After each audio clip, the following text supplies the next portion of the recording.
Olá a todos, eu me chamo Iago Baldi Mendes e hoje irei apresentar minha pesquisa sobre os efeitos das variáveis de produção de neodímio ferro-boro por stripcasting que minimizam a presença de ferro-alfa na microestrutura do material, orientada pelo professor Dr. Fernando Landgraf e conduzida no Departamento de Engenharia de Materiais da Escola Politécnica.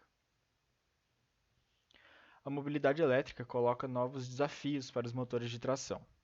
Uma das melhores soluções para aumentar a eficiência energética dos motores e geradores é o uso de ímãs de neodímio ferro-boro de alto produto energético imersos no rotor ou motor do gerador. A presença de ferro-alfa na microestrutura dos ímãs atrapalha sua coercividade final.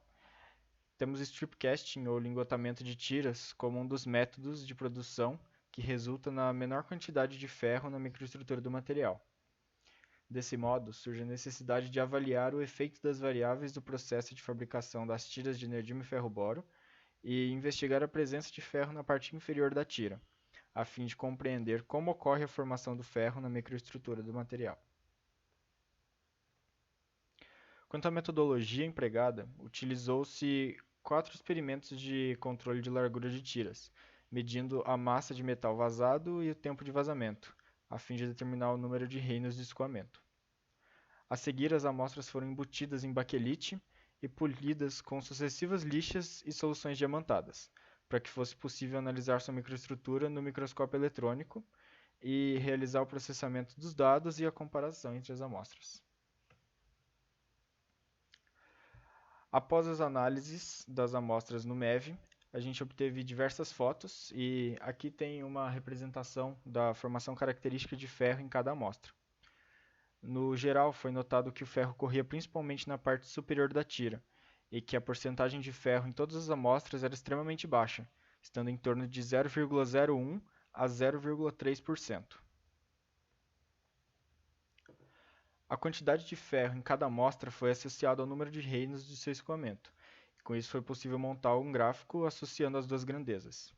A linha de tendência crescente desse gráfico sugere uma relação de proporcionalidade direta. Também foi feita uma análise de porcentagem atômica de cada amostra por EDS, e com os dados obtidos foi calculada a razão entre ferro e neodímio. Essa razão foi comparada com a porcentagem de ferro em cada amostra, dando origem a um gráfico com linha de tendência decrescente, sugerindo que as grandezas são inversamente proporcionais, o que é o contrário do que se espera quando analisamos o diagrama ternário do neodímio ferro-boro. Além disso, também foi calculada a velocidade de resfriamento média, medindo-se a distância entre as dendritas secundárias de ferro e utilizando essa relação aqui mostrada. As velocidades médias de resfriamento obtidas foram completamente altas, justificando a baixa quantidade de ferro nas amostras no geral.